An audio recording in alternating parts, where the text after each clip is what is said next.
നൂർ അബ്ദുൽ എന്ന് പറയുന്ന ഒരു സഹോദരി ഒരു നിരീശ്വരവാദിയാണ്. പക്ഷേ ഒരു ഇസ്ലാം വിരോധവാദിയോ അല്ലെങ്കിൽ സംഘീവാദിയോ അത്തരത്തിലുള്ള ഒരാളല്ല. അവർ അവരുടെ വിശ്വാസമില്ലായ്മ തുറന്നെഴുതുമ്പോഴും അതിനപ്പുറത്ത് ഈ ആരിഫിനെ പോലെയോ രവിചന്ദ്രനെ പോലെയോ ഒന്നും ഒരു പ്രത്യേകമായ കണ്ണുകളിലൂടെ ഇസ്ലാം മതത്തെ വിമർശിക്കാനോ അല്ലെങ്കിൽ അത്തരം കാര്യങ്ങൾ ചെയ്യാനോ അവർ മുതിരാറില്ല.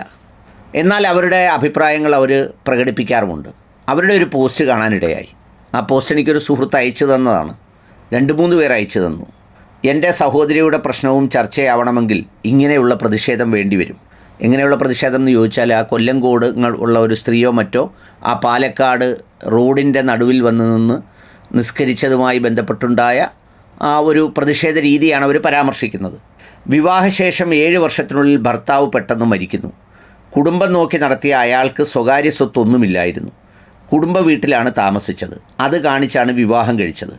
ഇളയ മകൻ കുടുംബത്തിൻ്റെ മുഴുവനും ഉത്തരവാദിത്വവും നോക്കി നടത്തി സഹോദരിമാരുടെ വിവാഹം നടത്തി. മാതാപിതാക്കളുടെ സംരക്ഷണം, സഹോദരിമാരുടെ വിവാഹശേഷമുള്ള ചടങ്ങുകൾ, ചെലവുകളെല്ലാം ചെയ്തു.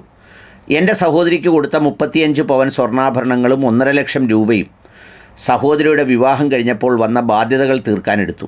3 പെൺകുഞ്ഞുങ്ങളായി. ഇളയ കുട്ടിക്ക് 1 വയസ്സാകുന്നതിന് മുമ്പ് മരണപ്പെട്ടു. നാശോന്മുഖമായ പഴയ വീടും 90 വയസ്സായ ഭർത്തൃപിതാവും കുടുംബ വീട് മാതാവിൻ്റെ പേരിൽ വളരെ നേരത്തെ തന്നെ ഇദ്ദേഹം രജിസ്റ്റർ നടത്തിയിരുന്നു. അവർ ജീവിച്ചിരിക്കെ മകൻ മരണപ്പെട്ടതുകൊണ്ട് ഇസ്ലാമിക പ്രകാരം എൻ്റെ സഹോദരിക്കോ അവളുടെ കുട്ടികൾക്കോ അവകാശമില്ല. 18 വർഷമായി അവൾ അവിടെ നരക ജീവിതം നയിക്കുന്നു. 3 കുട്ടികളുടെ വിദ്യാഭ്യാസം, അവരുടെ ജീവിത ചെലവ്, വിവാഹം, എത്രയോ ബുദ്ധിമുട്ടിയാണ് കാര്യങ്ങൾ കടന്നു പോകുന്നത്. വാർദ്ധക്യ സഹജമായ അവശതകളാലും ഈ അടുത്തൊരു ആക്സിഡൻറ്റ് മൂലവും ബുദ്ധിമുട്ടിലായ ഈ ഭർത്തൃപിതാവിൻ്റെ മരണശേഷം ആ വീട്ടിൽ നിന്നും ഇറക്കി വിട്ട് അത് വിറ്റ് ബാക്കിയുള്ളവർ വീതം വെച്ചെടുക്കാനാണ് അവർ കാത്തിരിക്കുന്നത്. ഈ അനാഥ കുട്ടികളുടെ കാര്യത്തിൽ, അശരണരായ ഈ വിധവയുടെ കാര്യത്തിൽ ഇസ്ലാമിൻ്റെ നിയമം എങ്ങനെയാണ് ഇവരോട് നീതി കാണിക്കുക? ഇതാണ് അവരുടെ ചോദ്യം. അവരവരുടെ വ്യക്തിപരമായ ഒരു വൈകാരിക വിഷയത്തെ ഗൗരവമായി പറഞ്ഞതാണ്. അതിൽ ഏത് സ്ഥലമാണെന്നും ഏത് മഹലിൻ്റെ കീഴിലാണിത് വരുന്നതെന്നൊന്നും വ്യക്തമായിട്ട് അവർ രേഖപ്പെടുത്തിയിട്ടില്ല, പറഞ്ഞിട്ടില്ല. ഈ വിഷയത്തിൻ്റെ പോസ്റ്റിൻ്റെ താഴെ വരുന്ന തെറി മുഴുവൻ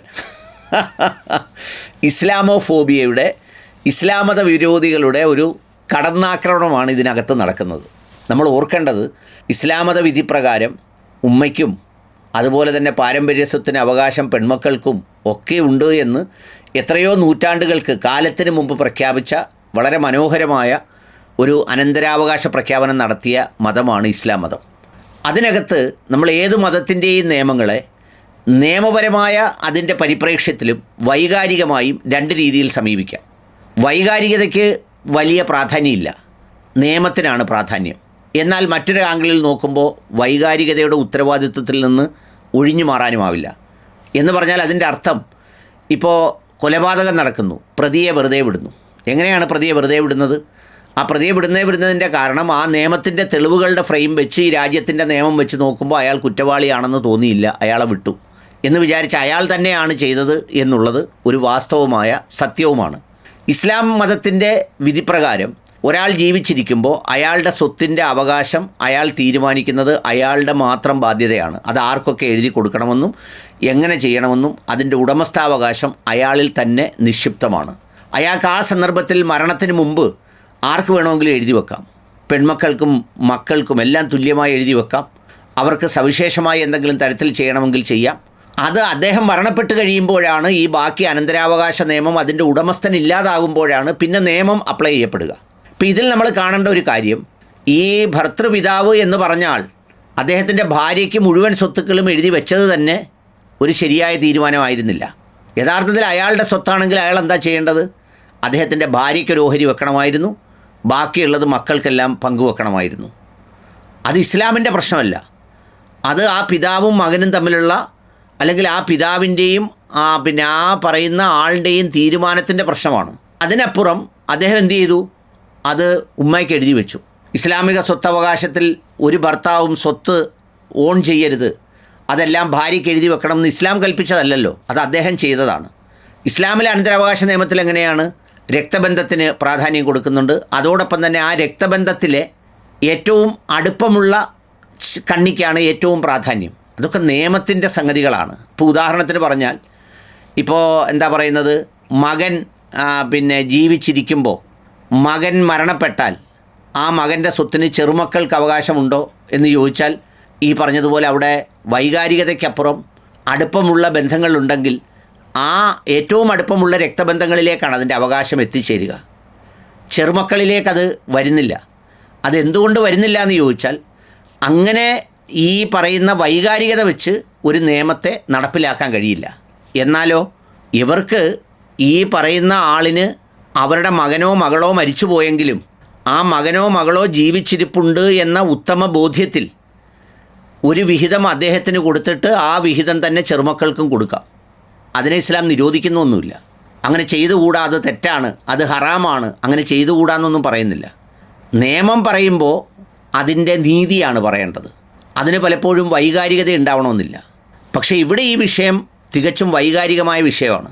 ഈ കുഞ്ഞുങ്ങൾക്ക് അതിലൊരു വിഹിതത്തിന് സ്വത്തിന് അവകാശമുണ്ട്, നിയമപരമായല്ല, മറിച്ച് ആ ഉത്തരവാദിത്വത്തിൻ്റെ പേരിൽ അതിനൊരു അവകാശമുണ്ട്. അത് ആ വാങ്ങിക്കൊടുക്കേണ്ട ആവശ്യം മഹല്ലുകാർക്കും അതുപോലെ തന്നെ അവിടുത്തെ വിശ്വാസികൾക്കും ഒക്കെയുണ്ട്. പൊതുസമൂഹത്തിനും ബാധ്യതയുണ്ട്.